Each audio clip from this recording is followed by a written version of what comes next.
The movie The Second Mother, directed by Ana Mui tells the story of Val, a maid that lives in her employer's house for 13 years, when suddenly her daughter comes to live with her to apply for college in the University of São Paulo. This generates a change in the employer and employee dynamics in the household. Muilaert's work focuses on critically observing the dynamics and hierarchies between class and race in contemporary Brazil, as well as exploring the deep layers of motherhood. One of the motifs that are most symbolic to the progression of the narrative of the movie and Val's journey is the pool. It represents a social space of power, a place of segregation between the servant and the employer. Even though working and living in her employer's house for 13 years, Val never placed her foot on the pool. This wasn't a rule established by Bárbara, her employer, but a social construct that is within the unconscious of the social mentality of Brazilian society. It's an unspoken rule, and as Val says, people are born knowing what you can and what you can't do. She even has strategies to not get inside the pool, such as saying that she doesn't have a swimsuit. The pool is a representation of the unequal and submissive social dynamics between Val, the servant, and Bárbara, the employer, in the contemporary Brazilian society. And Val accepts these dynamics as she's imposed a submissive mentality.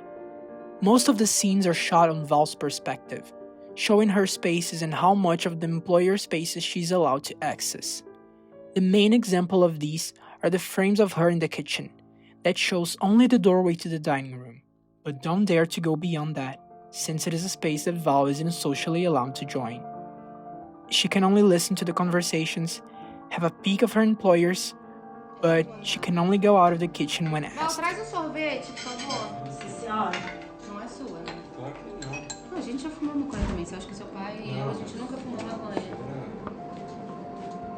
Óbvio que eu já fumei maconha, mas eu, né? Enlouquecia, não fumava essa quantidade absurda. Não acredito. The kitchen becomes her only place of power. We can see that through lines and details such as Val turning off the kitchen lights only one time in the movie. This highlights how she loses the only power she had in the house. Right after Bárbara says that the house is still hers and asks her to only allow Jessica from the kitchen to the back of the house. Another moment that is representative of these dynamics is Bárbara's birthday, in which the camera travels with Val as she's serving the selected group of guests, showing how no one ever looks at her, how she's invisible to society. The movie also explores Jessica's role of taking Val into a journey that breaks these dynamics. In other words, break the chains derived from a colonialist and slave history that imprisoned domestic workers to roles of submission in Brazilian society. Jessica is a symbol of change, of rebellion, of modernism. She is repeatedly associated with an ideal of challenge to the status quo, disrupting the previously solid dynamic in the middle-class household. Her initiative of leaving her hometown in Pernambuco to take the exam for the course of Architecture and Urbanism of the University of São Paulo, the most prestigious university of Brazil, is already an act of rebellion to the social structures imposed to her. Back home, she didn't have access to a proper education, as she mentions to Bárbara, and instead of following the path of conforming to it, she decides to break the cycle created by education inequality. The academic space of undergraduate education is not easy to access by people that don't have the resources to study in private schools in the context of Brazilian society. This is the first step for social mobility that she takes, thus invading a space that was not meant for her. The figure of disruption that Jessica represents goes beyond the academic setting, as her character enters other social spaces that are not socially accepted for someone in her position.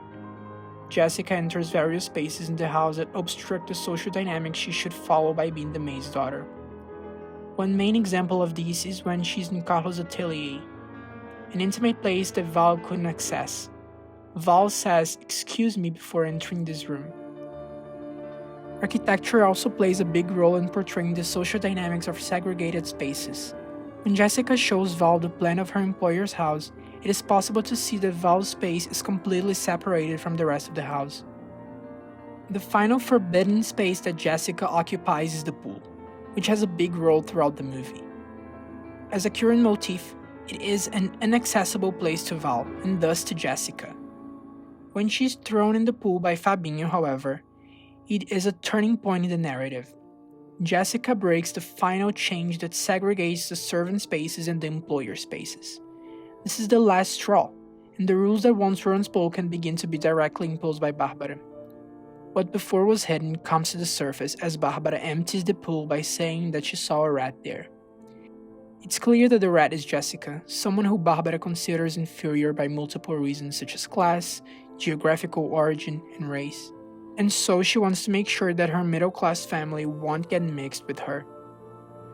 Getting into the water in this context is a representation of challenging the social structures and rebelling against these unspoken and segregational rules. Jéssica, tu não vai. Você tinha que ter me defendido. Jéssica, tu não vai com a chuva dessa, Ave Maria. Tu vai como?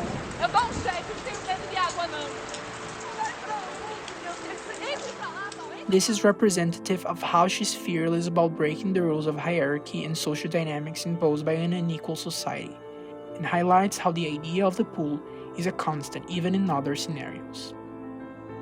Jessica is the ignition for Val's change in the movie. Through her disruptive behaviors and entrance into spaces that were once forbidden, Val realizes that she's not inferior as society constantly says so. When Val gets inside the pool, she's breaking the social chains imposed to her. Sparked by the high score Jessica got on the exam, she feels for the first time that she's not inferior, that she deserves the same spaces as her employers. The camera is placed in the middle to externalize her feeling of equality. She doesn't feel inferior anymore. The pool represents power, and for the first time Val had power. Not monetary power, but the power of looking at herself as a human being worthy of a life of her own. The second mother explores the servant and employer dynamics in a very sensible way, both through lines and symbolisms. Val has a journey of discovering her own identity and breaking the chains that attached her to a segregated structure of power in Barbara's house. The many parallels that are traced between her and Jessica highlight a background of historic cycles that tend to repeat themselves over and over again in the lives of many maids in Brazil. The same way that Val left Jessica to find better life conditions and be able to send money to her, Jessica left her son in the pursuit of an academic education that would allow her to give him a better life. But as these structures are broken through the movie, the cycle is also broken when Val asks Jessica to bring her son to live with them. And for the first time, both free of social chains, Jessica calls Val mom.